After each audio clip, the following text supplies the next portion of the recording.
کہ تعویل ضروری ہے. اللہ تعالیٰ نے فرمایا من کان فی ہذہ اعمی فہو فی الآخرۃ اعمی. تم آخرت میں اندھے ہوگے.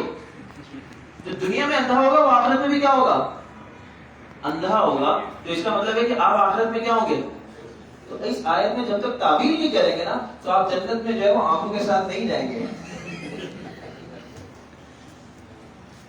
تو اس کے کہنے کا مطلب یہ ہے کہ بہرحال اس طرح سے جو ہے وہ یہ میں آپ سے کہہ رہا ہوں سنجیدگی کے ساتھ بغیر کسی جذبات کے یہ آیتیں سامنے رکھی ہیں. اصل میں اسی نقطے پہ جانا چاہ رہا ہوں کہ مسئلہ یہ ہے ہی نہیں کہ تعبیر جائز ہے ناجائز ہے. یہ مسئلہ ہی نہیں ہے. یہ جو لوگ کہتے ہیں تعبیر جائز نہیں سب سے زیادہ تعبیر وہ کرتے ہیں. میں آپ کے سامنے انشاءاللہ مزید دلائل پیش کرتا ہوں. مسئلہ یہ ہے کہ تعبیر کہاں ہوگی اور کہاں نہیں ہوگی, اس کی لائن کیا ہے, مسئلہ باؤنڈری کا ہے. لیکن مسئلہ یہ ہے کہ سلفی حضرات اور ان سے متاثر ہو کے ہمارے یہاں پاکستان میں مختلف طبقات ہیں جو اس منہج پہ چلنا شروع ہو گئے ہیں اور اب وہ منہج ہمارے یہاں سرایت بھی کر رہا ہے. تو اس لیے میں کہہ رہا ہوں بہت ہاٹ ٹاپک ہے کہ وہ تاثر یہ کہ تعویل نہیں کرتے. میں کہہ رہا ہوں تعویل کے بغیر آپ مجھے کوئی ترجمہ اٹھا کے دکھا دیں. بہت سی آیتیں وَهُوَ مَعَكُمْ أَيْنَمَا كُنتُمْ بغیر تعویل کے کسی نے اس کا ترجمہ کیا نہیں. تو کہنے کا مقصد یہ ہے کہ تعویل سب کرتے ہیں. تعویل سب کرتے ہیں. تعویل کو ناجائز کوئی بھی نہیں کہتا. جو نہیں کہتے تھے کہ جائز نہیں ہے وہ بھی اب یہ کہتے ہیں کہ جائز ہے. ان کو بھی اپنی حقیقت کا اندازہ ہے. مسئلہ یہ کہ باؤنڈری کیا ہے جس کی بنیاد پہ یہاں تعویل ہوگی یہاں نہیں ہوگی. اس باؤنڈری کا تعین اگر ہو جائے تو مسئلہ بالکل واضح ہو جائے گا. آپ کے سامنے کچھ آیتیں ہیں. اب ایک آیت یہ ہے الرحمن علی العرش استوى. اس آیت کو بنیاد بنا کر اس آیت میں آپ کو معلوم ہے کہ جو حضرات تعبیر کرتے ہیں تو وہ کہتے ہیں کہ استوا کا مطلب جو ہے وہ کیا ہے, غالباً ہے. اور جب آدمی آپ کو معلوم ہے کرسی کا مسئلہ ہمارے یہاں بھی چل رہا ہے, فلانا کرسی پہ بیٹھ گیا. اب ہمارے یہاں تو الٹا چل رہا ہے, کرسی پہ کوئی بیٹھ ہی نہیں رہا ہے. کرسی میں جو بیٹھ گیا مطلب حاکم بن گیا. تو یہ ہے کہ اس طریقے سے تعبیر ہے. تو یہ کہتے ہیں شرک بدعت, مطلب تعبیر جائز نہیں ہے. میں پہلے اس بات کی پھر وضاحت کر دوں کہ یہ جن حضرات نے تعبیر کی ہے اہل سنت میں سے وہ ظن کے درجے میں, یقین کے درجے میں. یقینی معنی تو اللہ تعالیٰ کو معلوم ہے. میں نے آپ کو 2 کتابوں کا حوالہ دے دیا. ابن شیخ ابن حمام کی مسائرہ کا حوالہ دے دیا اور مسائرے سے پہلے امام صابونی کی کفایہ میں بھی اس کی تصریح موجود ہے جو 6 صدی کی جو ہے وہ عالم ہے. اس سے پہلے میرے خیال سے تفسیرہ اور کتاب التوحید وغیرہ میں بھی دیکھیں تو آپ کو مل جائے گی. لیکن یہ کہ یہاں تک کی تو جو ہے وہ موجود ہے اور اس کے بعد کئی کتابوں میں موجود ہے کہ جو تعبیر اہل سنت نے کی ہے یہ ظن کے کیا ہے درجے میں.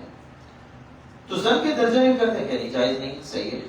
الیہ یصعد الکلم الطیب. اب کہتے ہیں الیہ اللہ کی طرف جاتے ہیں. پتہ چلا اللہ تعالیٰ کہاں ہے؟ آسمان میں ہے, لہذا وہاں جا رہے ہیں. اللہ تعالیٰ کے لیے مکان حصی ثابت ہو رہا ہے. اہل سنت کے حضرات جو ہے وہ اس کی تعبیر کرتے ہیں. تو کہتے نہیں کہ تعبیر کی اجازت کیا ہے, نہیں, تعبیر جائز نہیں. وَهُوَ الْقَاهِرُ فَوْقَ عِبَادِهِ. پتہ چلا اللہ تعالیٰ بندوں کی کیا ہے اوپر. پتہ چلا اللہ تعالیٰ جو ہے وہ اوپر. لہذا ان میں تعبیر کیا ہے درست نہیں ہے. ان کے حقیقی معنی لینے ہوں گے. یہ مدعا ہے ان حضرات کا. اس میں طبقات ثلاثہ ہیں جو آج اس نظریے کو مانتے ہیں. سلفی حضرات اور ہمارے پاکستان میں 2 جو اور طبقات ہیں وہ اس کو جو ہے وہ طبقات ثلاثہ کا تقریباً اکثر مسائل میں ایک نقطہ نظر جو ہے وہ متفق ہو جاتا ہے ان کے اصول کی وجہ سے. بہرحال یہاں اگر آپ تعبیر کی جائے تو درست نہیں ہے. صحیح ہے, میں کہہ رہا ہوں جذبات سے ہٹ کے صحیح تعبیر درست کیا ہے نہیں. یہاں کیا لیے جائیں حقیقی معنی صحیح. اب یہاں دوسری طرف کچھ اور آیتیں ہیں. یہ بھی تو قرآن ہے نا. وَهُوَ الَّذِي فِي السَّمَاءِ إِلَٰهٌ وَفِي الْأَرْضِ إِلَٰهٌ. یعنی آسمان میں الہ ہے. دیکھو آسمان میں ہے, پتہ چلا. تو پہلی بات یہ ہے کہ اگر تو آپ عرش اللہ کے مکان کو مان رہے ہیں تو عرش تو آسمان سے بھی اوپر ہے نا. جس سما پہ بھی اشکال ہے. باقی فی الارض بھی تو لکھا ہوا ہے, اس کا بھی حقیقی معنی ہے. اللہ تعالیٰ کہاں پر ہے؟ زمین میں ہے نا.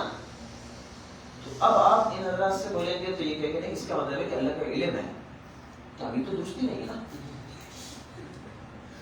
جب آپ کہہ رہے ہیں حقیقت میں وہاں استوى علی العرش سے مراد حقیقی معنی ہے تو وہ فی الارض الہ میں معنی جو ہے وہ حقیقی مجازی کیسے ہو گیا؟ ہم نے تو یہاں آپ کے ساتھ ہاتھ ملا کے کہہ دیا تھا کہ تعبیر جو ہے وہ ہم بھی نہیں کر رہے، آپ بھی نہیں کر رہے. آگے آگے هو الذی وهو اللہ فی السماوات وفی الارض، فی السماوات وفی الارض. اللہ وہ ہے جو آسمانوں میں بھی ہے اور تو یہاں پر بھی حقیقی معنی مراد ہونا چاہیے.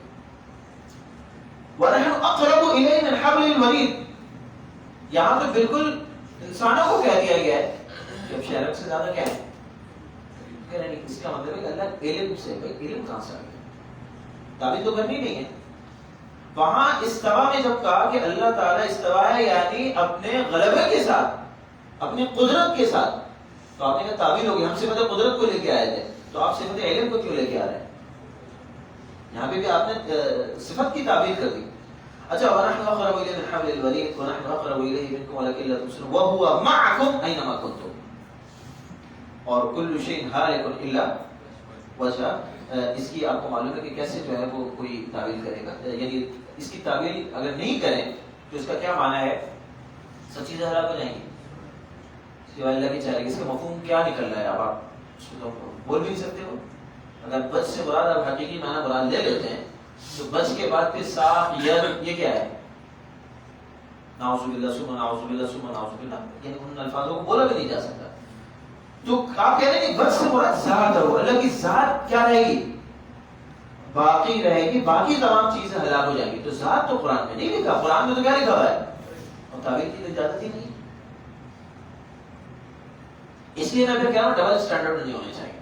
مسئلہ ڈبل اسٹینڈرڈ سے آ جاتا ہے کہ آپ کا موقف ہے اس میں اصول الگ ہے، ہمارے موقف میں اصول کیا ہے؟ ہمارا اسٹینڈرڈ ایک ہے. ہمارا یہ ہے کہ ان سب میں تعبیر ہے، اس میں بھی ہے اور اس میں بھی ہے. ان کا کہنا یہ ہے کہ نہیں اس میں جو ہے تعبیر نہیں ہوگی، اس میں تعبیر ہوگی. تو تعبیر آپ بھی کر رہے ہیں، تعبیر کیا ہے؟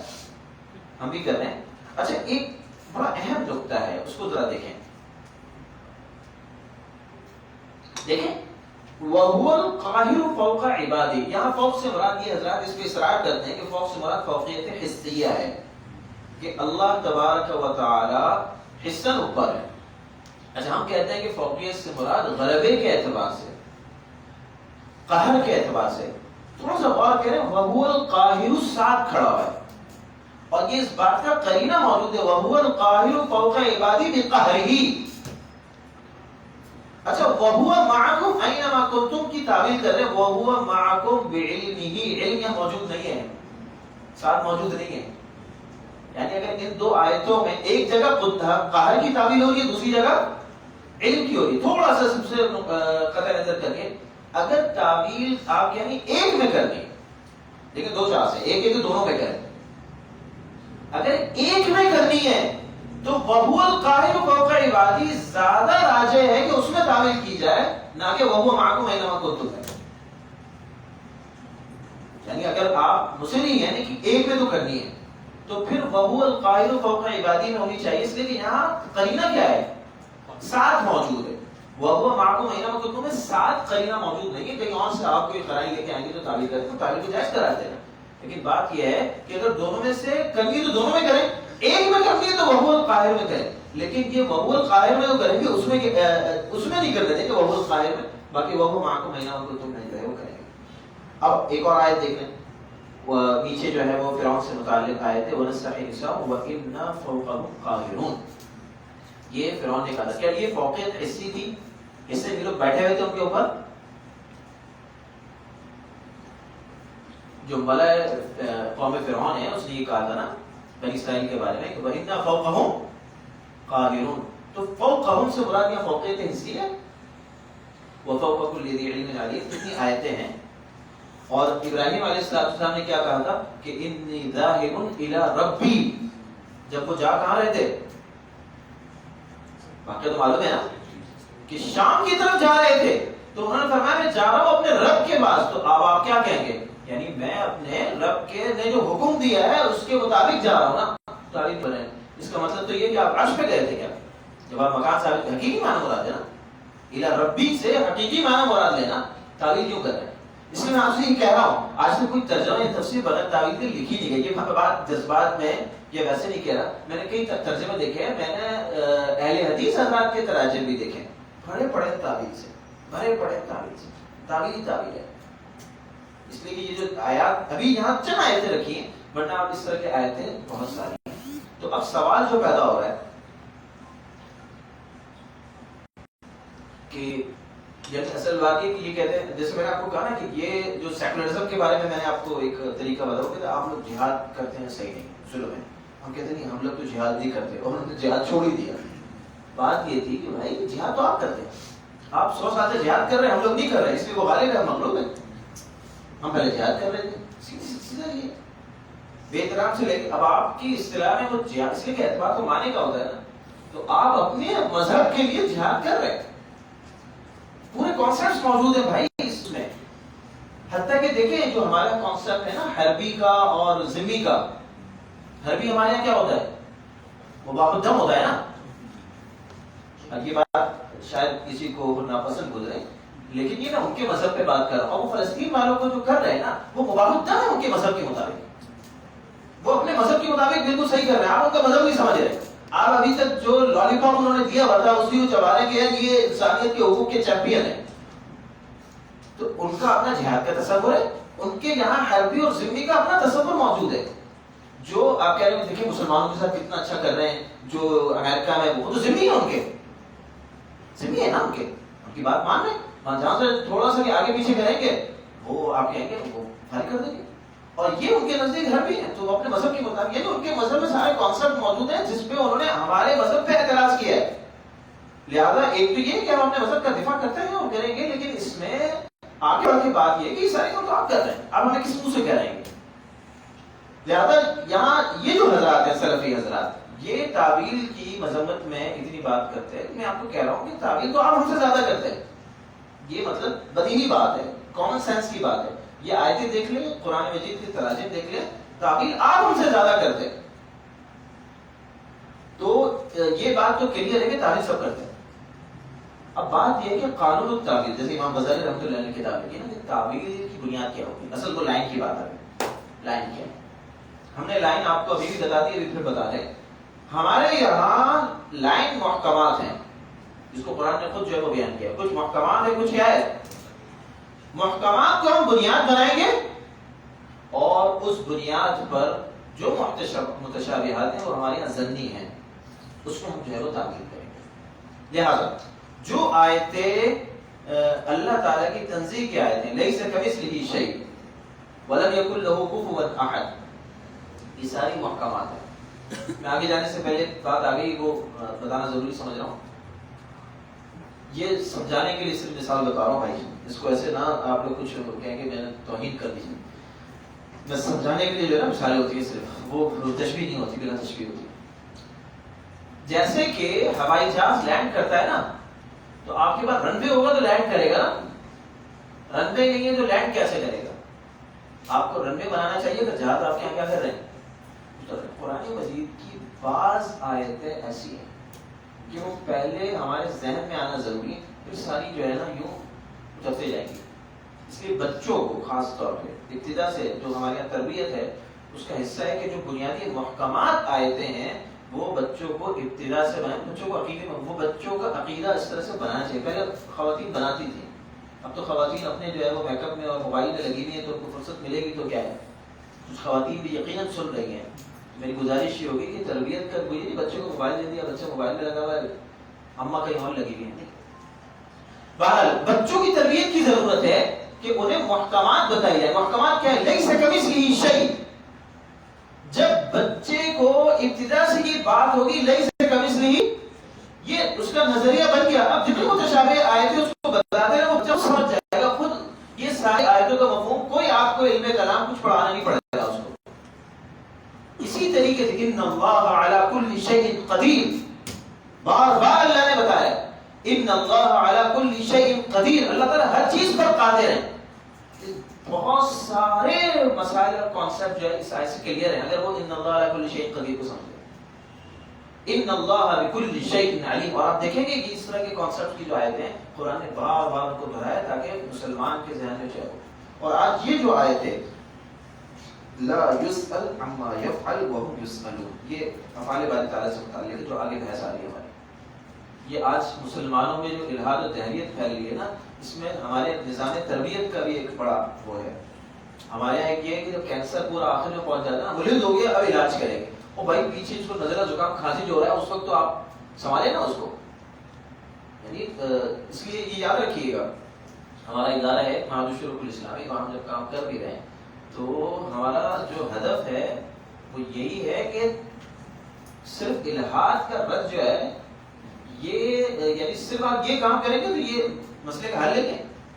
یہ تو ایک کام ہے علم کلام، اور ہماری جو ساری بنیادیں ہیں ابتدا سے لگی، یعنی آپ صرف کینسر کا آپ کیا علاج ہوتا ہے، باقی نزلہ زکام کھانسی نمونیا اس کو آپ دیکھ ہی نہیں رہے، تو یہ آپ تو آپ کا ہاسپٹل لیں گے نا، یہ تو خاص ایک شعبے کا ہے، یہ بھی فائدہ مند ہوگا، لیکن یہ کہ یہ جو معاشرے کی ضرورت ہے اس کو پورا نہیں کر سکتا. اس لیے یاد رکھیں کہ ابتدا سے تربیت ضروری ہے.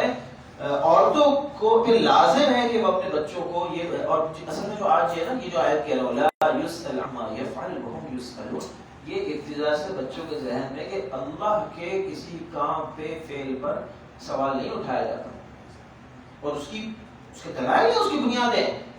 آج ہمارے یہاں جو نئی نسل ہے وہ چھوٹی چھوٹی چیزوں پر کیا ہے ہماری عقل میں نہیں آ رہا. میں نے ابن خلدون رحمۃ اللہ علیہ کی بات بتا دی آپ کو کہ اللہ تعالیٰ اور اللہ تعالیٰ کی ذات، اللہ کی صفات، اللہ کے افعال اگر آپ کے ذہن میں نہیں آ رہے تو یہ ایسے ہی ہے جیسے کہ ایک چٹان چھوٹے سے ترازو میں نہیں آ رہی. مسئلہ ترازو کا ہے، چٹان کا نہیں ہے.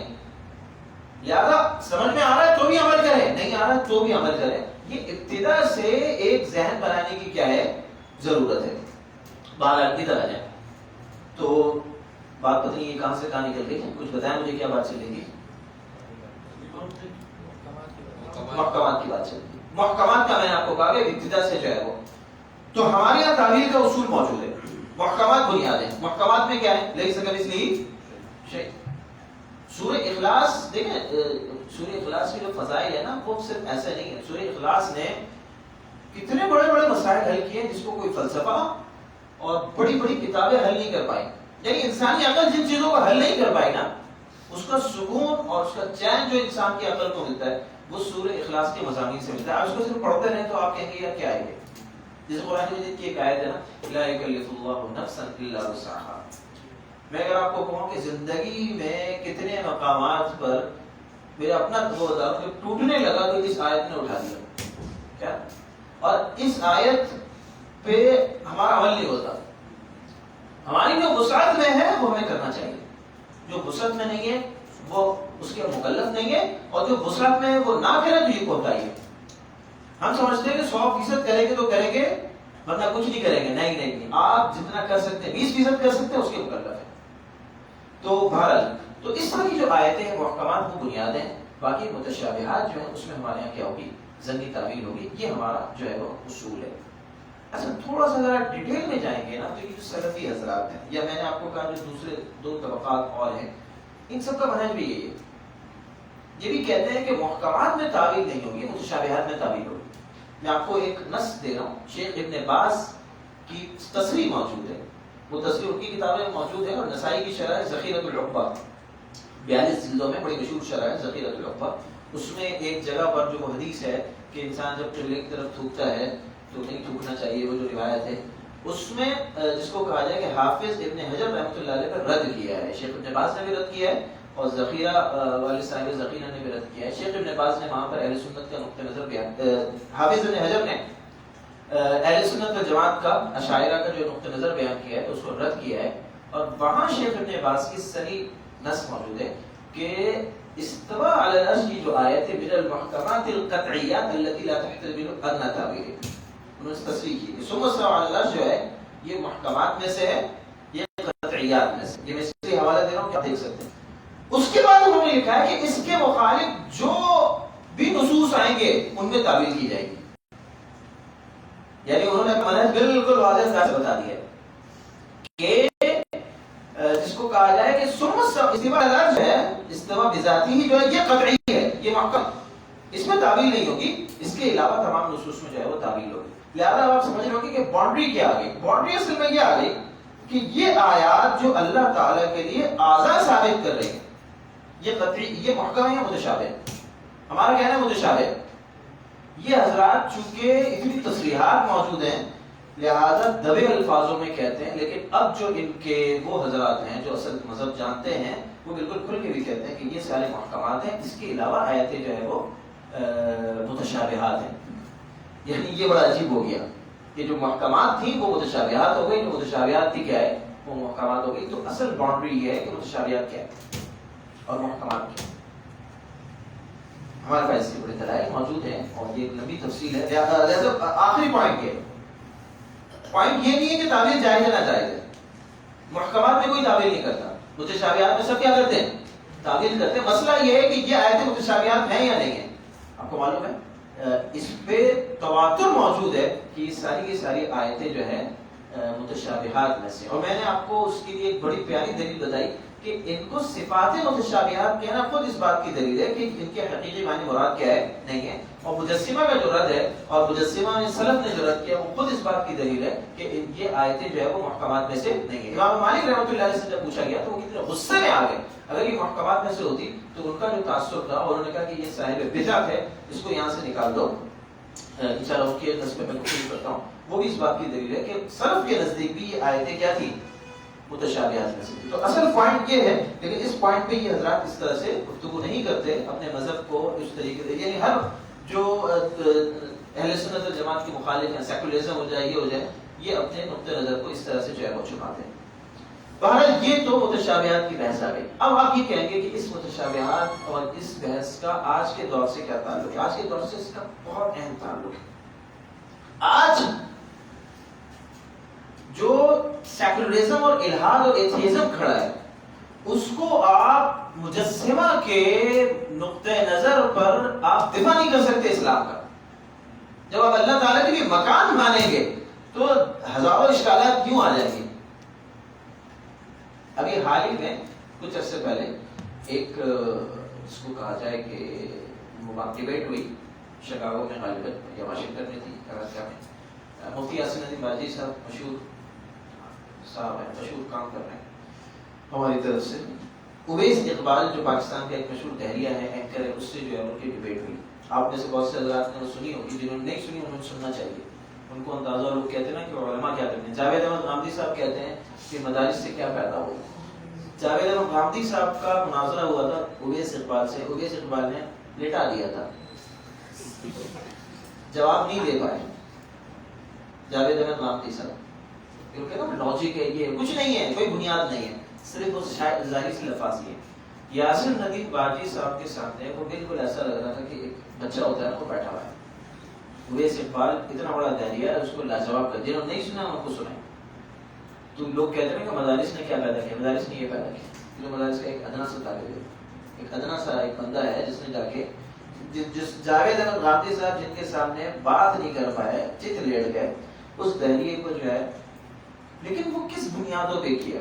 انہوں نے خود اس کو بتایا بھی کہ ان کی بنیادی انہوں نے تین کتابوں کا نام لیا. کتاب التوحید کا امام ماتوریدی رحمۃ اللہ علیہ، شرح عقائد کا جس کو لوگ ہمارے لوگ پڑھنے لگتے ہیں. انہوں نے خود کہا، لوگ یہ سمجھ رہے ہیں کہ ان کو بہت انگلش اس کی وجہ سے میں نے نہیں مارا ہے اس کو. اس کی بنیادوں میں ہمارے انتباہات کی ہمارے پڑھائی جاتی ہے.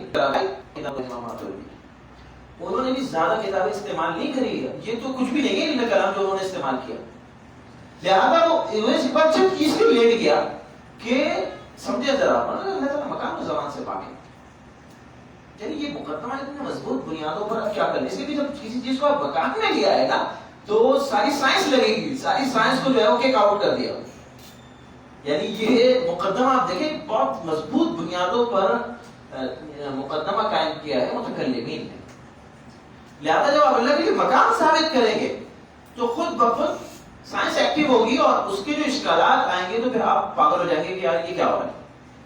سائنس ڈی ایکٹیو ہو گئی اور دوسرے ڈی ایکٹیو ہو گئے تو لوگ اب کیسے بات کریں گے، ان کے تو سہارا ہی ہے. تو اللہ تعالیٰ جو ہے، یعنی یہ میں نے آپ کو بتایا کہ اگر اللہ کے لیے ابھی بھی لوگ جو ہے وہ بہت ساری وہ احادیث جو متشابہات ہیں، یہ جو دہریے ہیں یہ بہت زیادہ خوب سمجھتے ہیں. یہ ان صفات متشابہات اور ان احادیث متشابہات کو لے کے اسلام پہ اشکال کرتے ہیں، یعنی تصور خدا پہ اشکال کرتے ہیں. اسے یاد رکھیے گا کہ یہ جو تجسیم کی بنیاد پہ تصور خدا ہے یہ آج کے ماڈرن زمانے میں ٹک نہیں سکتا. یہی وجہ ہے کہ وہ کہنے لگا کہ آپ علم کلام کے پیچھے چھپ رہے ہیں. آپ کو تھوڑا سا میں اس جملے سے بتا رہا ہوں کہ علم کلام کی آپ کی قوت کا اندازہ، ان کو بھی قوت کا اندازہ ہے کہ یہ چت کر دیا ہے، اس لیے کہ ان کا سمجھے ذرا ان کا واسطہ پڑا عیسائیوں سے. یہ جو ماڈرن جتنا یہ جو ہمارے والے ہیں کہ اپنی کوئی ریسرچ نہیں ہے، ہم تو اپنی بنیاد پہ کھڑے ہوئے ہیں علم کلام پر. یہاں کے جو دہریے کھڑے ہوئے ملحد کھڑے ہوئے ہیں وہ بنیادی طور پر مغرب کی فکر اور اس وقت کھڑے ہیں. اچھا مغرب کے جو میچز ہوئے ہیں جیسے میں نے آپ کو بتایا تھا کہ اشاعرہ کا تجربہ ادھر کا زیادہ ہے، تجربے سے بہت کچھ ہوتا ہے. ان کا تجربہ عیسائیت سے، عیسائیت کو انہوں نے لٹا دیا. عیسائیت کے تصور میں بھی تجسیم موجود ہے نا. انہوں نے تو کہا کہ ابن اللہ نیچے آ گئے. جب انہوں نے جسم مان لیا لٹا دیا انہوں نے. اچھا جو سلفی حضرات گفتگو کرتے ہیں ملحدین سے تو وہ بھی ان کو پکڑ لیتے ہیں، پھنس جائیں گے. ہمارے متکلمین جو ہے انہوں نے اتنے ان کا جو لٹریچر ہے اس میں اس کا توڑ نہیں ہے. ان کا جو واسطہ پڑا ہے ان سے ان کو چیز کرنے کہ یہ سارے مذاہب ایک ہوئے، سب مذاہب کو ایک طرح سے لے لینا. لہٰذا یہ بات سمجھیے گا کہ تقسیم کی بنیاد پر یہ تقسیم یہ شاید میں نے اتنی تفصیلی بحث کی تھوڑا سا ساتھی بور بھی ہوئی میں. اس کے بعد کی جو بحث انشاءاللہ اس میں اکبر بھی ہو گئے، لیکن یہ تھوڑی سی خشک اور سنجیدہ بحث تھی اور ممکن ہے کہ اس میں مجھ سے جو ہے وہ کچھ الفاظ کے چناؤ میں، اس لیے کہ بہت دقیق بحث ہے نا اور میں چونکہ بہت تیزی میں بہت ساری چیزیں پڑھا رہا ہوں تو ممکن ہے کہ اس میں بس تعبیرات کا وہ کیا ہو، اگر کسی کو کوئی نہ سمجھ میں آئے تو مجھ سے پوچھ سکتا ہے. لیکن خلاصہ اس بات یہ ہے کہ اس بنیاد پہ جو تصور خدا ہے نا اس کا آپ نہیں کر سکتے. جیسے میں آپ کو ایک چھوٹی سی مثال یہ کہتے ہیں کہ اللہ تعالیٰ اوپر ہے نا، فوقیت حسیہ ہے، وہی مقام ثابت کرتا ہے. اس لیے کہ علو جو ہے یہ اللہ کی صفت ہے. علو جو ہے اللہ کی صفت ہے. اگر ہم یہ نہیں مانیں گے تو یہ مطلب اللہ کی صفت نہیں ہوتی، عیب ہوگا. اور اللہ تعالیٰ اگر نیچے ہوں گے تو وہ سائنس نے پھنسا دیا. دنیا گول ہے. اب یہاں جو کھڑا ہوا ہے اس کے تو اوپر ہے لیکن نیچے والے کے تو پاؤں کی طرف ہے اللہ تعالیٰ. اگر اللہ تعالیٰ کو یہ مکان ایسی آپ مان رہے ہیں تو جو شخص اوپر گول ہے نا بھائی، جیسے ہم فرض کر لیں اگر ان کے مذہب کو ہمارے اوپر ہے تو ہمارے نیچے بھی تو لوگ ہیں، اس کے تو بےعزتی تو پھر بھی ہو گئی. تو آپ کو الٹا کھڑا ہونا چاہیے. اور اگر ان کے سر کی طرف ہے تو ہمارا مسئلہ ہے. اور یہ سوال ایک مشہور سلفی شیخ خمیس ان سے کیا تو میں نے کہا سنو کیا جواب دیا تو آخر میں اللہ اعلم بمرادہ ہاتھ کھڑے کرے وہی تفویض. تو یعنی پہلے کر لیتے نا جی تم سمجھا رہے ہیں. یہ یاد رکھیے گا آخر میں جا کے جواب یہی ہے اللہ اعلم. پھنس گئے جیسے اس میں پھنس گئے کہ اللہ تعالیٰ سمائی دنیا کا حقیقی معنی بڑھا دے تو پھر سمائی دنیا تو نیچے. اور میں پھر یہ کہہ رہا ہوں کہ یہ گفتگو کرنے کے لیے لیکن چونکہ یہ لوگ کر رہے ہیں تو اس کفر کو رد کرنے کے لیے کفر کا بیان کیا جاتا ہے، باطل کا رد کرنے کے لیے. میں اس لیے گفتگو کر رہا ہوں، یہ گفتگو کرنے کی نہیں ہے، یہ باتیں بتانے کی نہیں کہ جب آپ حقیقی معنی مراد لے رہے ہیں تو بھائی جو احادیث میں آئے کہ دوسرے آسمان پہ بھی لوگ ہیں، تیسرے آسمان پہ بھی جو ہے وہ فرشتے ہیں تو اللہ تعالیٰ نیچے ہو گئے وہ لوگ اوپر ہو گئے، پڑھو ختم ہو گئے. اگر آپ تعبیر نہیں کر رہے ہیں آپ حقیقی معنی مراد لے رہے ہیں اس میں آپ کا موقف خود جو ہے وہ تناقضات کا شکار ہو جائے گا. لہذا بہت مضبوط مدعا ہے اہل سنت والجماعت کا جو انہوں نے بیان کیا ہے کہ اللہ تعالیٰ مکان و زمان سے کیا ہے پاک ہے. باقی یہ نصوص ہم سب میں جو ہے وہ کیا کرتے ہیں تعبیر کرتے ہیں متشابہات میں سے مانتے ہیں. باقی ان حضرات کے حوالے سے یہ بہت بڑا سوال ہے کہ ان کے متشابہات کا اصول کیا ہے. میں آپ جہاں تک سمجھاؤں میں نے آپ کے سامنے ان حضرات کے نصوص پیش کر دیے کہ انہوں نے ان آیات کو متشابہات مانا نہیں ہے. اصل بات یہ ہے اس کو متشابہات مانا نہیں انہوں نے اور محکمات مان کے جو ہے وہ انہوں نے یہ چیز کر دی. آخری اس میں وہ بات ہے، اس بحث کی دو باتیں تھیں، یہ آخری بات ہے. وہ بات یہ ہے کہ امام مالک رحمۃ اللہ علیہ کی طرف ایک مشہور جملہ ہے جو ہمارے یہاں بیان کیا جاتا ہے کہ الاستواء معلوم والکیف مجہول والسؤال عنہ بدعہ. مجھ سے پوچھا کیا یہ جملہ ہمارے یہاں اس طرح بتایا جاتا ہے. اچھا اس جملے سے اچھا عجیب بات یہ کہ یہ جملہ ان الفاظ کے ساتھ امام صاحب سے ثابت نہیں. یہ بڑی عجیب بات ہے، مشہور اتنا کر دیا ہمارے. اور اس کا معنی یہ بتایا جاتا ہے کہ الاستواء معلوم کہ استواء معلوم ہے والکیف مجہول، اس کی کیفیت کیا ہے مجہول ہے. یہ ایک بہت اہم بحث ہے. یعنی تمام سلف نے بتا کہ بلا کیف اللہ تعالیٰ کیف سے پاک ہے، لیکن اس جملے سے ایسا تبادل ہو رہا ہے والکیف مجہول کہ اللہ کی کیفیت تو ہے ہمیں معلوم نہیں ہے. اس لیے یہ بات ذرا سمجھیے گا،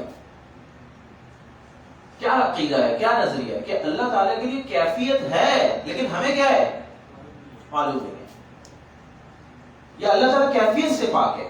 تو اہل سنت و جماعت کا جو عقیدہ ہے وہ دلائل سے اور نصوص موجود ہے کہ اللہ تعالیٰ یہ نہیں ہے کہ اللہ تعالیٰ کی کیفیت ہے ہمیں معلوم نہیں ہے، بلکہ اللہ تعالیٰ کیفیت سے کیا ہے پاک ہے. وجہ اس کی کیا ہے؟ کیفیت جو ہے یہ جسم کے خواص میں سے، اس کی ایک آسان مثال سے سمجھ لیں. جیسے کہ سمندر ہے، اب سمندر کتنا بڑا ہے، اس کی کوئی نہ کوئی مخصوص مقدار یا حد تو ہے نا، لیکن ہمیں معلوم نہیں. کیفیت تو اس کی ہے لیکن ہم سے کیا ہے، مطلب یہ کہ اس کی ایک حد ہے مخصوص، لیکن وہ اتنا بڑا ہے سمندر کہ ہمیں کیا ہے. تو اللہ تعالیٰ کے بارے میں یہ تصور نہیں کہ اللہ تعالیٰ بہت بڑے لیکن اللہ کی ایک حد ہے، وہ ہمیں معلوم نہیں لیکن اللہ تعالیٰ کی حد ہے. نعوذ باللہ من ذالک. یہ مجسمہ کا جو ہے عقیدہ ہے، نظریہ ہے. اہل سنت و جماعت کا نقطہ نظر ہے کہ اللہ تعالیٰ کیفیت سے ہی کیا ہے پاک ہے. اچھا اب سوال یہ پیدا ہوگا کہ امام مالک رحمۃ اللہ علیہ کی طرف جو یہ منسوخ کر دیا، امام مالک سے اصل کیا واقعہ ثابت ہے. یہ میں نے آپ کے سامنے کتاب کا نام رکھا، آپ اس کتاب میں بھی دیکھ سکتے ہیں، آپ کے سامنے نصوص موجود ہے. امام بہقی رحمۃ اللہ علیہ نے اس کو نقل کیا ہے، اور اس کو حافظ ابن حجر نے فتح الباری میں اس کو سند جید قرار دیا ہے. اس روایت کی کیا کی ہے، تحسین بھی کی ہے. پہلی روایت میں کہ جب ان سے پوچھا گیا تو امام مالک رحمۃ اللہ علیہ نیچے دیکھنے لگے اور ان کا جو ماتھا تھا وہ پسینے سے شرابور ہو گیا. آپ دیکھ رہے ہوں گے کہ امام مالک پہ یہ سوال کتنا گرا گزرا، اور امام مالک نے بعد میں اس بندے کو کہا کہ ما اراک الا مبتدعا. امام مالک رحمۃ اللہ فرمایا استواء غیر مجہول والکیف غیر معقول. کیف جو ہے وہ معقول ہی نہیں ہے اللہ کے لیے، یعنی یہ غیر معقولی بات ہے کہ اللہ کے لیے کیا ہو، کیف ہو. یہ تو پہلی روایت ہے. دوسری جو روایت ثابت ہے جس کے بارے میں آپ کو کہہ رہا ہوں کہ حافظ صاحب نے اس کی تفسیر کی ہے، اس میں یہ ہے کہ الرحمن علی العرش استوى كما وصف النص ولا يقال كيف وكيف عنه مرفوع.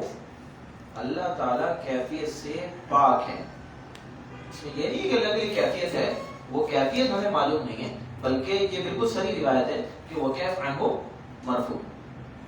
اس طرح کی اور بھی روایتیں ہیں کہ کیف معقول نہیں ہے یا کیف مرفوع ہے، تو وکیف عنہ مرفوع اس روایت میں بھی اس طریقے سے آپ کے سامنے کیا ہے موجود ہے. بہرحال یہ بحث تھی جو تھوڑی سی تفصیل کے ساتھ آپ کے سامنے اس لیے رکھی گئی کہ آج بہت سے حضرات ان مباحث کو دوبارہ اٹھا رہے ہیں، اور ہمارے وہ ساتھی جو خالی ذہن ہوتے ہیں وہ بظاہر عام طور پہ متاثر ہو جاتے ہیں. تو یہ چیزیں جو ہے وہ ہمارے سامنے ہونی چاہیے. یہ دوسری بحث تھی صفات باری تعالیٰ سے متعلق. اب یہ چوتھا ٹاپک ہو گیا. اب اس کے بعد جو عنوانات ہیں وہ اجمالی ہیں. 9:30 تک جا سکتا ہوں. کوئی ساتھیوں کو مسئلہ تو نہیں ہے؟ اگر مسئلہ ہے تو ختم کر دیتے بھائی. آگے ایسا کوئی خشک مسئلہ نہیں ہے، انشاءاللہ آپ لوگ پریشان نہیں ہوں گے. ہمارے جو عنوانات تھے اس میں صفات باری تعالیٰ کے بعد افعال باری تعالیٰ کا جو تھا عنوان تھا. افعال باری تعالیٰ سے آج کل آپ کو معلوم ہے کہ ملحدین کی طرف سے بہت سارے اعتراضات جو ہے وہ اٹھائے جا رہے ہیں. کیا ہو رہا ہے یہاں پہ؟ آ رہا ہے آپ کے پاس؟ اچھا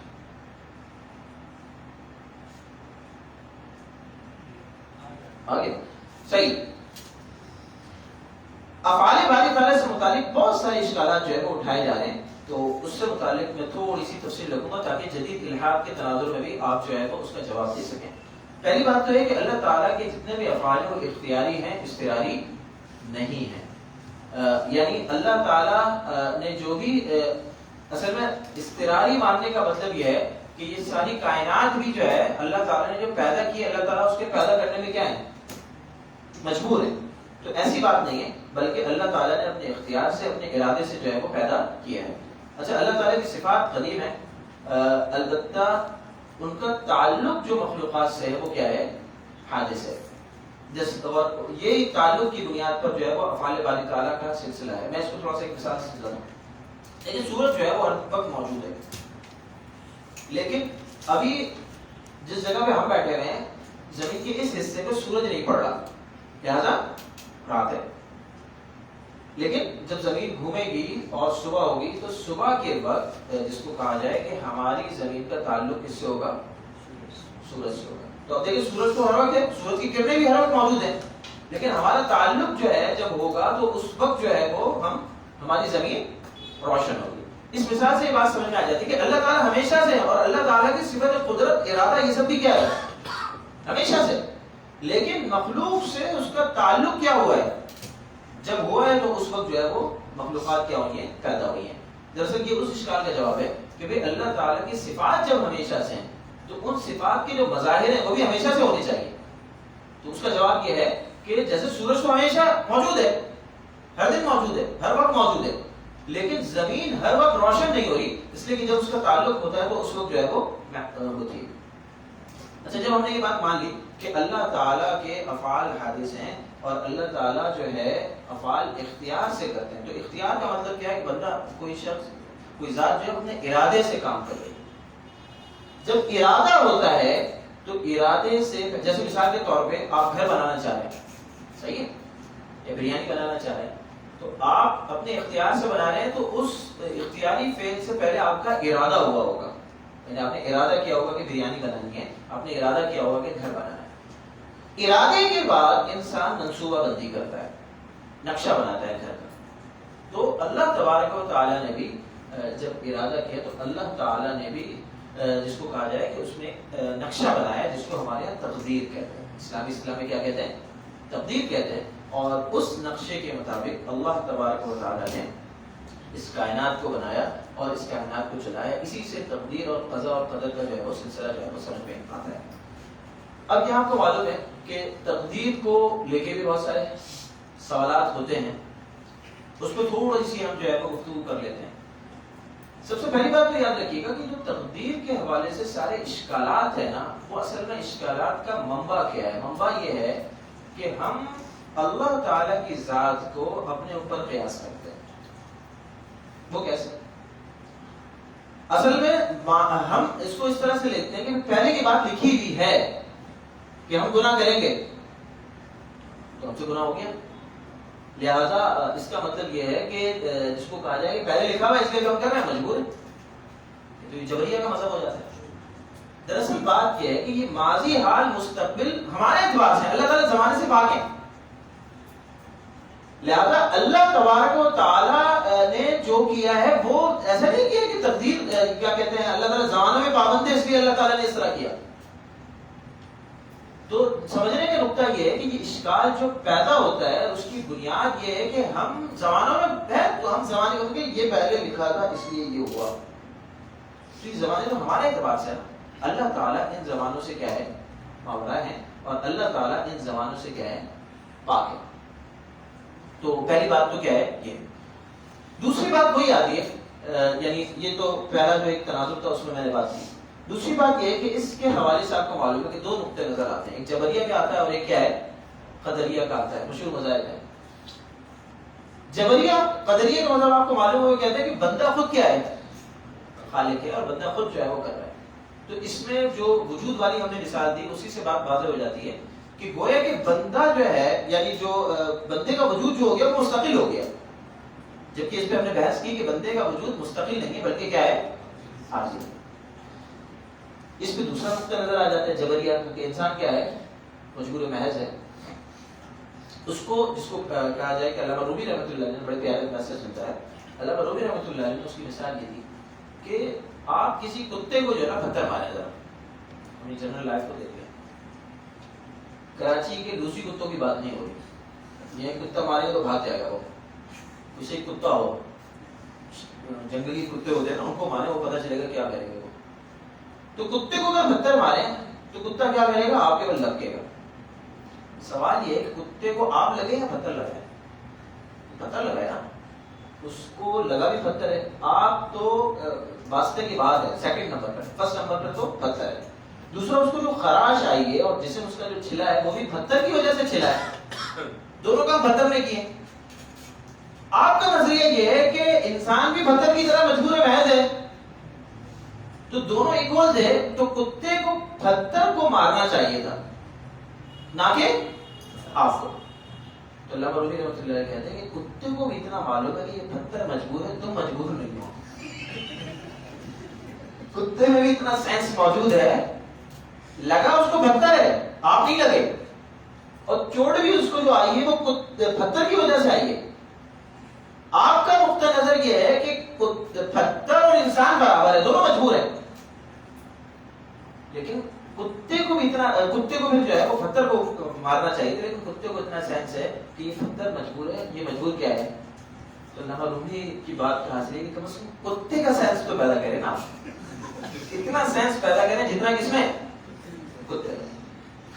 لہٰذا یہ بات یاد رکھیے گا. میں نے شاید یہ بات پہلے بھی آپ کے سامنے رکھی یا نہیں رکھی، کہ شاید نہیں رکھی، لیکن سمجھانے کے لیے مثال بتا رہا ہوں کہ انسان کی جو اختیار ہے نا، اس کو لے کے بہت سارے لوگ اشکال کرتے ہیں. یہ اشکال یورپ میں بھی بہت گفتگو ہوئی ہے. اس کو اس مثال سے سمجھیے گا کہ آپ کی بھی لائٹیں جل رہی ہیں، روشنی ہو رہی ہے. ہمارے گھروں میں باہر جو ہے وہ لائٹ ہوتی ہے، بلب ہوتا ہے، تو اس سے روشنی کیا ہے، ہوتی ہے.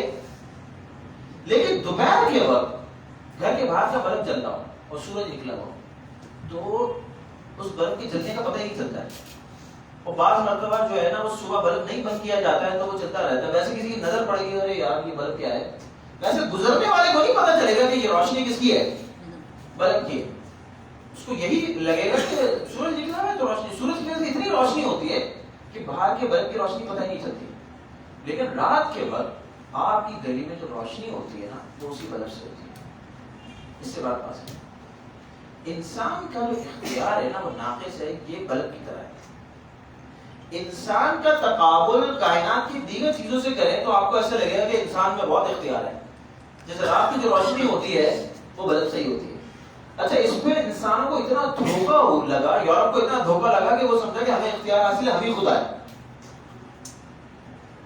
لیکن جب آپ بندے کے ارادے اور بندے کی قدرت کو اللہ کی قدرت سے تقابل کرتے ہیں تو ایسا لگتا ہے کہ انسان مجبور ہے. انسان آپ کو بالکل مجبور جو ہے وہ لگے گا. تو یاد رکھیں انسان کا اختیار دیکھنا ہے جو دیگر مخلوقات سے تقابل ہے. خود سمجھ میں آ جائے گا کہ انسان کو اختیار حاصل ہے. یعنی یہ خود ایک بدیہی چیز ہے. وہ کہے گا ساری چیزیں کہے گی نہیں تجھے اختیار حاصل ہے. لیکن اگر آپ اللہ تعالیٰ کی قدرت اور ارادے کے تناظر میں دیکھیں گے تو آپ کو ایسا لگے گا انسان بالکل جو ہے وہ مجبور ہے. تو اسی کو اہل سنت والجماعت نے کہا کہ اللہ تعالیٰ بندوں کے افعال کے خالق ہیں، بندہ جو ہے وہ قاصر ہے.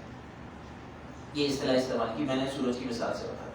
اچھا ابھی خالق اور قاصر والی بات سمجھ میں نہیں آتی، لوگوں کو اشکالات ہوتے ہیں. ایک اشکال اور بڑا مشہور ہے ہمارے یہاں یہ کہ اللہ تعالیٰ خیر کے بھی خالق ہے، شر کے بھی خالق ہے. لوگوں کو یہ بات ہضم نہیں ہوتی. اللہ تعالیٰ ایمان کے بھی خالق ہے، کفر کے بھی کیا ہے، خالق ہے. وہ کہتے ہیں یار اسی وجہ سے آپ کو معلوم ہے بعض مذاہب نے، معتزلہ وغیرہ نے برائی کی نسبت نہیں کی. تو یہ مسئلہ بھی بہت واضح ہے، اس میں کوئی کنفیوژن نہیں ہے. اہل سنت کے مذہب میں سمجھنے کی بات ہے. وہ کیسے سمجھنے کی بات ہے کہ ہمارا ورلڈ ویو کیا ہے.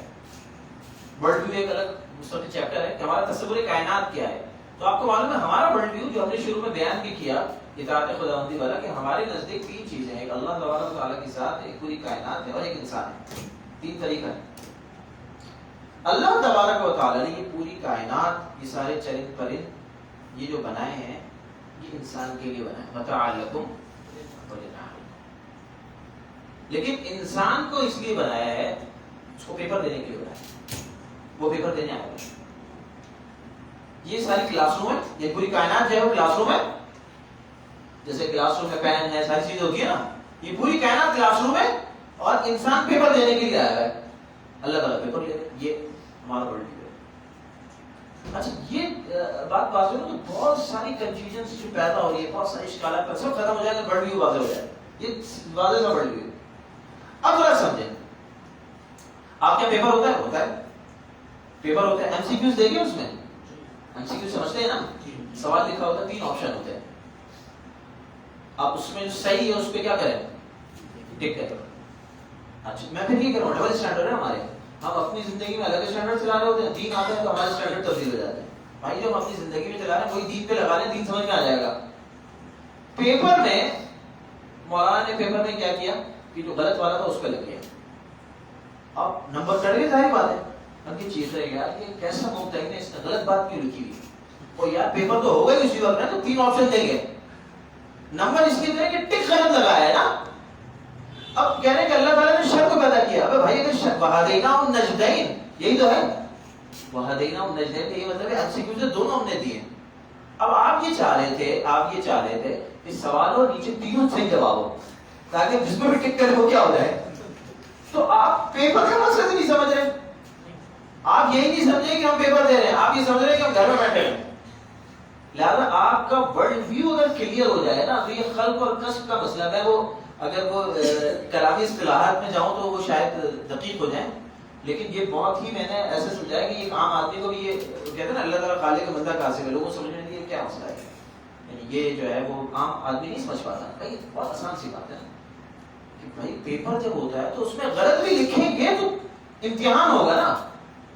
جب دونوں ہی صحیح ہیں اور آپ نے ٹک لگانا ہے تو یار یہ تو آپ کہیں کسی یونیورسٹی میں کسی مدرسے میں ایسے ایم سی کیوز آئے ہیں نہیں آئے. اگر ایسے ایم سی کیوز کوئی دے گا تو وہ ممتحن پہ وہ ہو جائے گا کہ یار آپ امتحان لینے نہیں آتا, آپ کیسے امتحان دے رہے ہیں. تو اللہ تعالیٰ نے تو ساتھ ساتھ پیپر دینے کے لیے بھیجا اور آگے تک کا بتایا کہ پیپر کے اوپر رزلٹ کیسے نکلے گا, لوگوں کو انعامات کیا ملیں گے, پوزیشنیں کیسی آئیں گی, سو ہماری تفصیلات کیا ہے بتائی جا چکی ہیں. لہٰذا ہم پتہ ہے کیا ہے, ہم دنیا کو جو گزار رہے ہیں, جو ہمارے یہاں مسائل پیدا ہو رہے ہیں نا, تصورات جو آ رہے ہیں غلط, وہ ہم دنیا کا ہمارا ورلڈ ویو نہیں سمجھ رہے. ہم سمجھ رہے پیپر دینے نہیں آئے, یہ ہمارا اصل مقصد ہے حیات, مقصد زندگی یہی ہے ہماری. یہ ہے ہی نہیں, یہ تو پیپر ہے. پیپر کے بعد جو ہے وہ رزلٹ نکلے گا, پھر پتہ چلے گا کہ کیا ہونا ہے. تو جب آپ کا ورلڈ ویو واضح ہو گیا نا کہ آپ پیپر دینے کے لیے آئے, آپ کو تقدیر بھی سمجھ میں آئے گی اور آپ کو یہ بھی سمجھ میں آ جائے گا کہ بھائی انسان کا اختیار کیسے ہے. تو بات واضح ہو گئی کہ انسان کے پاس اختیار ہے, انسان کاسب ہے, لیکن آخری جو ہے وہ ظاہر بات ہے کہ اللہ تعالیٰ سب کے خالق ہے. اس کو مزید بھی گفتگو ہو سکتی ہے, مزید چیزیں واضح کی جا سکتی ہیں, لیکن ایک سمجھنے کے لیے میں نے آپ کے سامنے کی بات رکھ دی.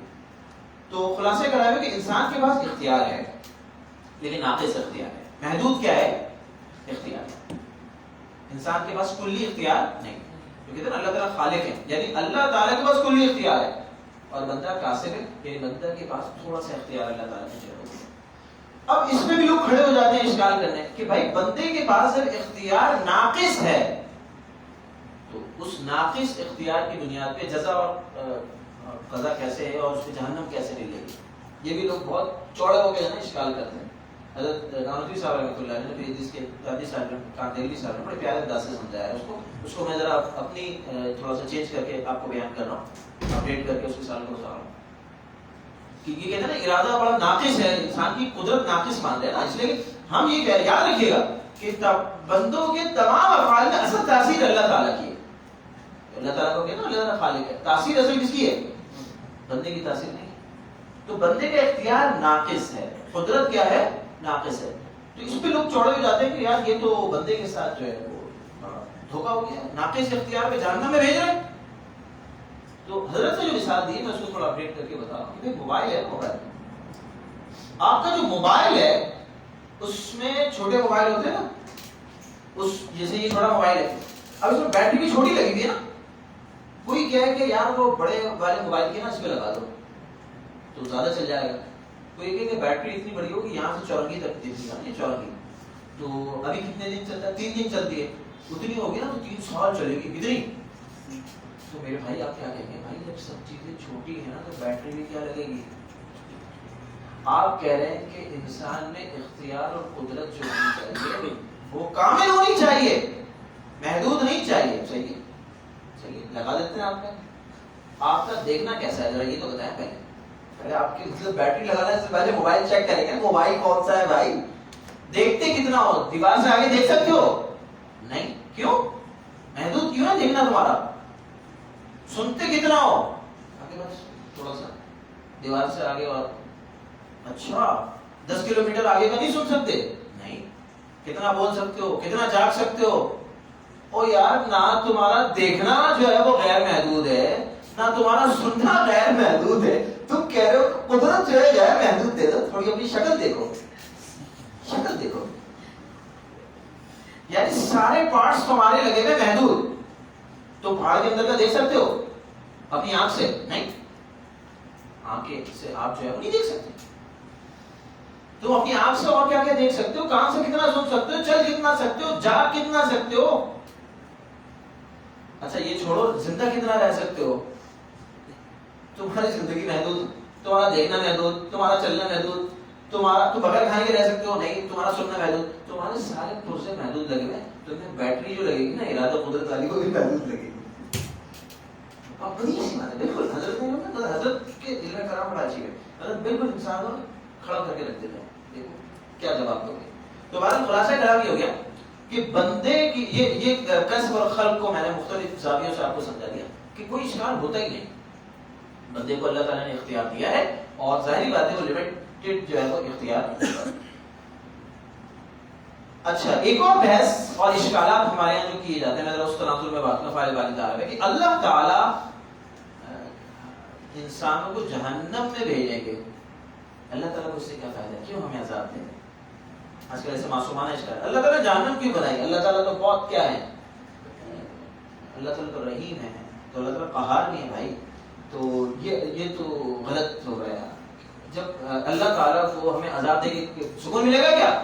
یہ ایسے ایسے سوالات کرتے ہیں. تو اس کی مثال حضرت نادوی صاحب نے بڑی پیاری ہے. دیکھیں اس میں دو اشکال. ایک اشکال ہے کہ جہنم کیوں بنائی، ایک یہ کہ جہنمی کو پیدا ہی کیوں کیا تھا اور جہنم میں ڈال کے اللہ تعالیٰ کا کیا فائدہ ہے؟ تو اللہ تعالیٰ جہنم میں کیوں ڈال رہے ہیں؟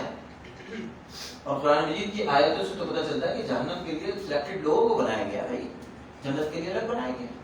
تو اللہ تعالیٰ کو کیا فائدہ ہے؟ اس کی مثال حضرت نے دی کہ دیکھیں ایک آپ کے گھر میں باتھ روم ہوتا ہے اور ایک آپ کے یہاں ڈرائنگ روم ہوتا ہے. صحیح ہے. باتھ روم میں جا کے آپ مطلب یہ قضاء حاجت کرتے ہیں، بول و براز اس میں جاتا ہے. اور ڈرائنگ روم کے اندر آپ جو ہے جس کو کہا جائے کہ اپنے اچھا سیٹ کریں گے، اپنے استطاعت کے مطابق لوگ جو ہے وہاں صوفے رکھیں گے اور خوشبو ہوگی اور یہ سب کچھ ہوگی. تو انہوں نے کہا کہ اگر زبان دے دی جائے WC کو، WC کی بات ہوگی. باتھ روم کی بات کیا ہے؟ اس لیے کہ آج کل باتھ روم میں بڑے دشکش ہوتے ہیں. ایک صاحب تھے، ان کی شادی ہو رہی تھی، بڑے مالدار آدمی تھے. تو ایک دو طالب علم تھے، وہ ان کو کہا کہ سیٹ کرنا ہے. جب وہ سیٹ کر کے طالب علم آیا نا تو کہہ رہے کہ خدا کی قسم صرف اس باتھ روم میں مجھے اگر رہنے کی اجازت دے دی جائے میں رہنے کے لیے تیار ہوں. بس باتھ روم بھی اتنے لشکش ہوتے. یہ 2-3 سال پہلے کی بات ہے. میں سوات میں مالم جبہ گیا. تو مالم جبہ میں جب وہ بنایا تو ماشاءاللہ سب تو 1 گھنٹے کا سفر ہو گیا وہاں سے. تو وہاں گیا تو ایک ساتھی تھے، ان کے اپنے ہوٹلس تھے پہلے پرانے اسٹائل کے بنے ہوئے تھے نا. اس زمانے میں نئے کافی بن گئے تھے، ان کا بھی نیا بن رہا تھا، اسی کو بن چکا ہوگا. تو بڑے لگژری قسم کے ہوٹل بن گئے تھے. پہلے وہی سادہ والے تھے. تو وہ جو نیا بن رہا تھا وہ میرے کو دکھانے کے لیے لے کے گیا. میں دیکھنے کے لیے گیا تو یقین مانے اس میں جو باتھ روم ہوگا نا، تو اس کمرے کا کوئی آدھا جو ہے نا وہ باتھ روم اتنا، بالکل اس کی لمبائی اتنی ہوگی، چوڑائی اتنی ہوگی. اور کمرہ ساتھ تھا، جیسے اتنا بڑا کمرہ ہوگا لیکن باتھ روم جو ہے وہ اس کا آدھا ہوگا. میں نے جب دیکھا میں نے ان سے کہا کہ یار یہ تم لوگوں نے اتنا بڑا باتھ روم بنایا، ضائع کیا ہے. اور وہ ظاہری بات ہے کہ وہاں کے سادہ لوگ ہیں وہ، لیکن آپ لوگ اتنے بڑے باتھ روم کیوں ہیں؟ کہ ہوٹل ہے نا. میں نے کہا اتنے بڑے کیوں بنائے؟ تو انہوں نے اچھی بات کی، کہیں کراچی سے پنجاب سے آتے نا، کمرہ بعد میں دیکھتے ہیں پہلے باتھ روم دیکھتے ہیں یہ لوگ. تو وہ ڈیمانڈ اینڈ سپلائی ہے نا. باتھ روم لوگوں کو بڑے چاہیے. آج کل باتھ روم بھی عجیب عجیب ہوتے ہیں، اس لیے میں اشکال کوئی کر سکتا اس کو دفعے دفعے مقدر کر رہا ہوں. WC کو لے لیں. اب WC کی زبان دی جائے تو WC یہ کہے کہ ہم نے کون سا گناہ کیا تھا کہ روزانہ یہی حضرات ہمارے پاس آ رہے ہیں. وہ عطر، مشک، عنبر بھی تو ڈالو ہمارے پاس، یہ کیوں ڈال رہے ہو بھائی؟ اور وہ جو ڈرائنگ روم ہے، ان لوگ ڈرائنگ روم کو کیا ہے، وہ تو ہم تو مساوات کے قائل ہیں نا. ایک مساوات ہے نا، تو مساوات نہیں ہو رہی. اگر WC کو زبان دی جائے تو وہ نعرہ بلند کرے کہ ہمارے ساتھ مساوات کا معاملہ نہیں کیا جائے، ناانصافی ہو رہی ہے. روزانہ ہمارے پاس یہ لوگ آتے ہیں، وہاں خوشبوئی جل رہی ہے. تو انصاف کیا جائے، ایک دن یہاں ایک دن وہاں ڈرائنگ روم میں، اور دوسرے دن جو ہے وہ ہمارے یہاں خوشبو. دوسرا حضرت فرماتے ہیں کہ بھائی اگر اس گندگی کو زبان دی جائے، وہ کہے کہ ہمارے ساتھ ظلم ہو رہا ہے، ہم روزانہ یہاں آتے ہیں، آپ کے مہمان تو ادھر آتے ہیں نا، ایک دن ہمیں ڈرائنگ روم میں ٹیبل میں بھی تو ہمیں جگہ دینا. لیکن باتیں ہنس رہے ہیں نا، اس کا مطلب کامن سینس ہے. یہ ہر بندہ اس کو غلط سمجھتا ہے. ہر بندہ کہتا ہے کہ صحیح ہو رہا ہے. تو بھائی جنت جہنم میں صحیح ہے، اس میں اشکال کیسے ہو رہا ہے تم لوگوں کو؟ تمہیں اپنے ڈرائنگ روم اور باتھ روم کے بارے میں اگر یہ پوچھ لیا جائے تو جیسے ہم دیکھیں یہ سب کا ہنسنا اس بات نہیں ہے، کامن سینس ہے. ہر بندہ اس کو غلط سمجھے گا. ہر بندہ کہہ رہا ہے صحیح ہو رہا ہے، تو بھائی یہ بھی تو یہی ہے. اس گندگی کو زبان دی جائے، وہ یہ کہے کہ بھائی یہ تو ظلم ہو رہا ہے، ہم لوگ روزانہ WC میں آتے ہیں، وہاں تو لے کے جاؤ ہمیں ذرا، مہمان تو آپ کے وہاں آتے ہیں. تو جہنم کیوں بنایا آپ نے؟ WC اپنے باتھ روم کیوں بنایا اپنے گھر میں؟ پہلے اس کا جواب دیں. دوسری بات ہے کہ جہنمی جو جا رہا ہے، کہا کیا جائے گا اگر یہ زبانیں ان کو دے دی جائیں، احتجاج شروع ہو جائے، احتجاج شروع ہو جائے اور مساوات کا حق مساوات پیش کر، تو آپ کہیں گے دیکھو گندگی سے کہا جائے گا کہ دیکھو تم خود گندی ہو، مسئلہ تمہارا ہے. تم سے اگر اچھی بو آ رہی ہوتی نا تو تمہیں ڈرائنگ روم بھی لگے گا، تمہارے لیے ہم نے یہی کرنا ہے. لہٰذا جہنمی جو جہنم میں جا رہا ہے نا، اللہ کا قصور نہیں ہے، وہ اس کا اپنے اعمال کس جو اس کو محدود قدرت دی گئی تھی، وہ اس نے غلط یوز کری ہے. یا آپ کہہ رہے ہیں پیپر میں جو MCQs اس کو دیے گئے تھے، غلط جگہوں پہ اس نے کیا لگایا ہے؟ ٹک لگایا. اب وہ یہ کہے کہ آپ نے پیپر میں غلط کیوں لکھا تھا؟ آپ کو سارے جوابات لکھنے چاہیے تھے، صحیح لکھنے چاہیے تھے. تو وہی ہے نا کہ انسان ظلومن جہولا ہے نا، جہول ہے نا، تو انسان سے یہ تکلیف کا تو یہی مطلب ہے نا کہ پیپر ہو رہا ہے. تو بہرحال یہ مثالیں اگر سامنے ہوں تو یہ میں نے آپ کے سامنے اس لیے رکھی کہ یہ اور اس طرح کی چیزوں میں اشکال جو ہو جاتا ہے وہ ختم ہو جاتا ہے. ٹائم کافی ہو گیا، تھوڑی سی میں رسالت کی بحث کر لوں، باقی ان چیزوں کو میں وہ کر رہا ہوں. جب اللہ تعالیٰ کو مان لیا اور اللہ تبارک و تعالیٰ کی واجب الاطاعت ہونے کو بھی مان لیا، اللہ تعالیٰ کی صفات اور افعال کو بھی مان لیا، اب بحث آتی ہے رسالت کی. رسالت کی ضرورت کو بھی حضرت نانوتوی صاحب رحمۃ اللہ علیہ اس انداز سے بیان کیا ہے. میں نے علم کلام کی کافی کتابیں پڑھی ہیں، لیکن میں حیران ہوں، بہت زیادہ حضرت نے اتنے آسان انداز سے کسی نے نہیں سمجھایا، اور میں اس کو مزید اور آپ کے مستوی پہ سمجھانے کی کوشش کرتا ہوں کہ رسول کیوں ضروری ہے. دیکھیں جب یہ بات طے ہو گئی کہ اللہ تعالیٰ واجب الاطاعت ہے اور اللہ تعالیٰ کی اطاعت واجب ہے، تو اطاعت کیسے ہوگی؟ اطاعت کا مطلب یہی ہے کہ سامنے والا، میں نے آپ کے سامنے نفع نقصان والی بات رکھی تھی نا کل شاید، کہ اطاعت تین وجہ سے ہوتی ہے. یا تو آپ جاب کرتے ہیں، آپ کو پتا ہوتا ہے کہ بھائی مہینے کے بعد تنخواہ ملے گی لہذا ساری باتیں ماننی ہیں. یا آپ نقصان سے بچنا چاہتے ہیں، جیسے کہ آپ ٹلوں سے اور ان سب سے بچتے ہیں، ٹریفک والوں سے، کہ آپ چلان ہو جائے گا بھائی. تیسری اطاعت جو ہوتی ہے وہ عشق کی وجہ سے ہوتی ہے. وہ ایک الگ میدان ہے، اس کو بیان نہیں کیا جا سکتا. کل تھوڑا سا بیان کیا تھا تو لوگوں کی بہت ساری غلط فہمیاں پیدا ہو گئی تھی. تو کہنے کا مطلب ہے کہ تین بنیادیں ہم نے کہا تھا. تو اب یہ جو اطاعت ہوگی، یعنی حاکم کی اطاعت یا کمپنی والے کی اطاعت، وہ کیسے ہوگی؟ وہ ایسے ہوگی کہ وہ جن چیزوں کو چاہ رہا ہے کہ ہو وہ کریں گے، جن کو چاہ رہا ہے نہیں ہو ان کو کیا ہے نہیں کریں گے. یعنی اس کی رضا کس میں ہے اور اس کا غصہ کس میں. تو اللہ تعالیٰ کی اطاعت ایسے ہی ہوگی. اب سوال یہ ہے کہ بہت اہم نکتہ ہے کہ اللہ تعالیٰ کی جو اطاعت ہے، اللہ تعالیٰ کس چیز سے راضی ہوتے ہیں، کس سے ناراض ہوتے ہیں، یہ پتہ کیسے چلے گا؟ لہذا آج ہمارا جو سیکولر طبقہ مسلمانوں میں ہے، وہ یہ بات کچھ چھپے ڈھکے الفاظوں میں اور کچھ صلاح کر کے ہم اپنی عقل سے پتہ لگائیں. اللہ تعالیٰ نے عقل دی ہے نا، بہت سارے لوگ مختلف تعبیرات میں اس کو اپنے اپنے الفاظ میں بیان کرتے ہیں. اللہ تعالیٰ نے شعور دیا ہے بھائی، عقل دی ہے. کس لیے دی ہے؟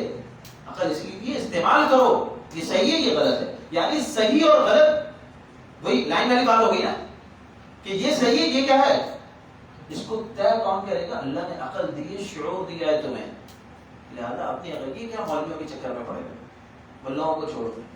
یہ بڑی اچھی تعبیرات ہیں جو استعمال کی جاتی ہیں. یعنی یہ گویا کہ رسالت اور وحی کا انکار ہو رہا ہے، بڑے خوبصورت انداز سے ہو رہا ہے. ڈائریکٹ کریں گے تو کفر لازم آ جائے گا. تو اب بات یہ ہے کہ یہ کیسے پتہ چلے گا کہ اللہ تعالیٰ فلانی چیز سے راضی ہوں گے اور اللہ تعالیٰ فلانی چیز سے ناراض ہوں گے؟ تو ایک مدعا کیا آ جاتا ہے، اللہ تعالیٰ نے انسان پیدا کیا ہے، اب کیوں مولویوں کے چکر میں پڑے ہوئے ہو؟ اللہ تعالیٰ نے عقل دی ہے، شعور دیا، صحیح ہے. حضرت نے اس موقف کو کہتے ہیں ان کی زمین نیچے سے کیا کھینچ لی. وہ کیسے؟ دیکھیں میں نے جو آپ کو مثالیں بتائیں کہ آپ کسی کا جاب کر رہے ہیں، کس سے راضی ہوگا کس سے ناراض ہوگا. آپ کیا کر رہے ہیں، حاکم کی اطاعت کر رہے ہیں. آپ عاشق ہیں اور معشوق کی اطاعت کر رہے ہیں، کوئی بھی سلسلہ ہے، تو آپ اس کی رضامندی کیسے حاصل کریں گے؟ حضرت نے کہا کہ اس کے دل سے اپنا دل لگائیں گے. کیا پتہ چل جائے گا آپ کو کس سے راضی ہوگا کس سے ناراض ہوگا؟ اس کے دل پہ ہاتھ رکھ لیں گے، یا آپ اپنی عقل سے پتہ لگائیں گے؟ نہیں. وہ بتائے گا زبان سے کہ میں اس سے راضی ہوں گا، اس سے ناراض ہوگا. پہلی والی مثال لے لیں کمپنی کی، ٹیکسٹائل میل ہے. اب دھاگا آپ کو لانا ہے، آپ کہہ رہے آپ نے اپنی عقل سے سوچا کہ یہ دھاگا اچھا آپ لے کے آ گئے، ہم نے کہا مہنگا دھاگا ہے یہ اچھا کپڑا بنا لے کے آ گئے. تو کمپنی کا مالک جو ہے وہ کہے گا، وہ اس کو کہتے ہیں جوتے مارے گا کہ بیوقوف اتنا مہنگا لے کے آئے، مہنگا ہے تو کاسٹ مہنگی آئے گی، مہنگا کپڑا بنے گا، ہمیں تو بیچنا نہیں ہے، ہمیں تو فلانا دھاگا چاہیے.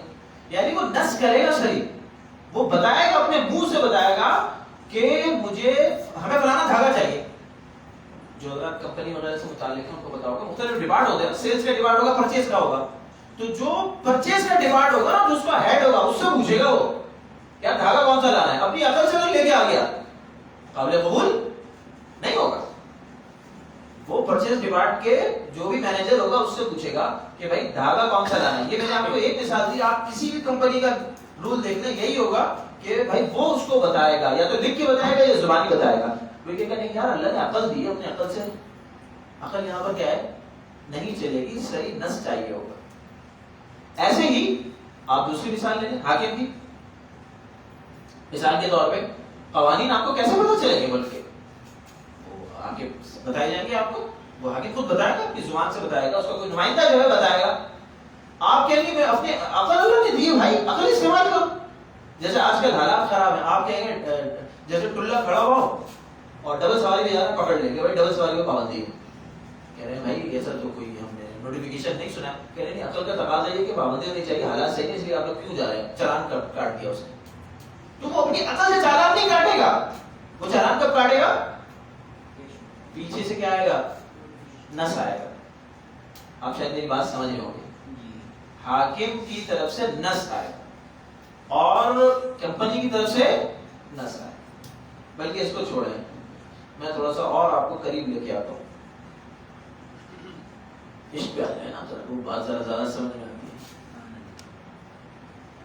شاپنگ کرنی ہے، صحیح ہے، عید آ رہی ہے، بیوی کے کپڑے لے کے آ گئے. آپ عقل سے لے آئے اپنی، اللہ نے شعور دیا ہے نا بھائی، عقل دی ہے نا.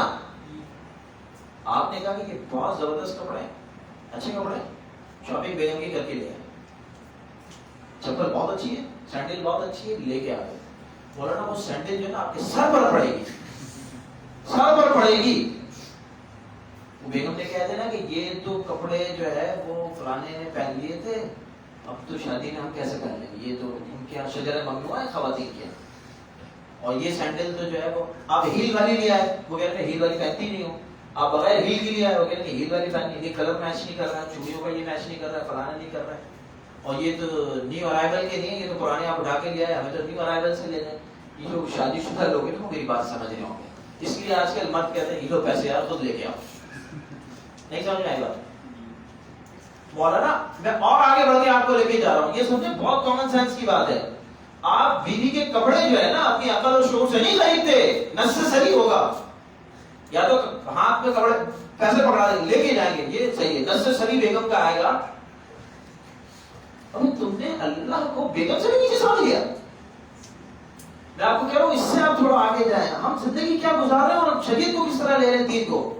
یہ بڑے بڑے لوگ، میں حقیقت میں آپ کو بات بتا رہا ہوں، پیمپر لینے کے لیے بھی جائیں گے. آپ ہنسیں گے، بیوی سے کال کر کے پوچھیں گے میڈیم لانا ہے لاج لانا ہے، پلاسٹک والے لاؤں یا چٹی والے لے آؤں؟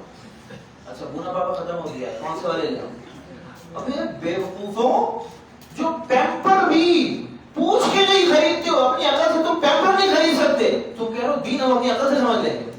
یار کچھ شرم کرو.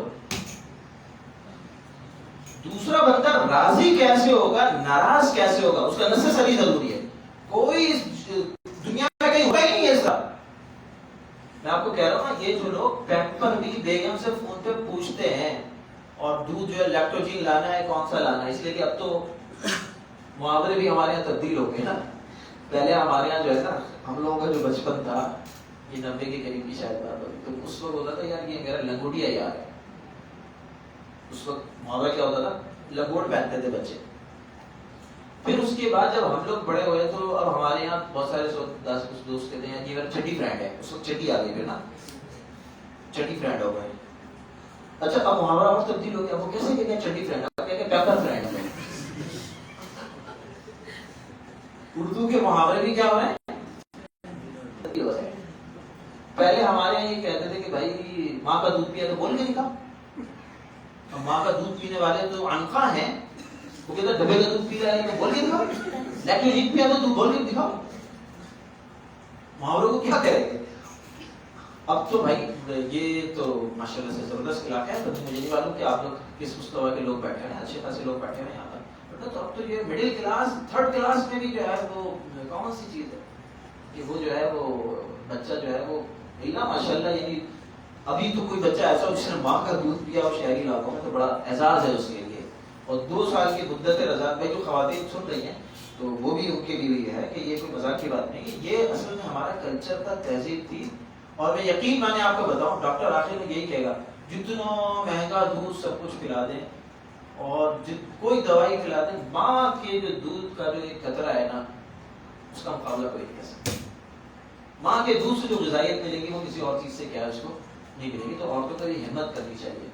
بہرحال مختلف اسباب ہیں. خلاصہ کلام یہ ہے کہ یار تم اپنی بیوی کی رضا بچوں پہ آ جائے. یار آج کل بچوں کی تو اپنی اپنی وہ ہے, وہ آپ کچھ لے آئے تو بچہ یوں منہ بنا لے گا کہ یار یہ کیسے جو ہے وہ بس یہ والی تو جو ہے وہ چاہیے نہیں. پینٹ آپ لے آئے, کچھ لے کے آ گئے, قمیض لے آپ جوتے کی, یہ تو آپ کو معلوم ہے کوئی نیو ارائیول آپ لوگ شاید سمجھ نہیں رہے. وہ اتنے لگے ہوئے ہوتے ہیں نا, وہ ایک الماری میں جو ہے وہ جو نئے آئے ہوتے ہیں نا کپڑے, یہ نئے ڈیزائن آ گئے, تو جو خواتین خاص ہوگی وہ وہی پہننے. بھائی پرانے والے تو سب نے کیا ہے دیکھے.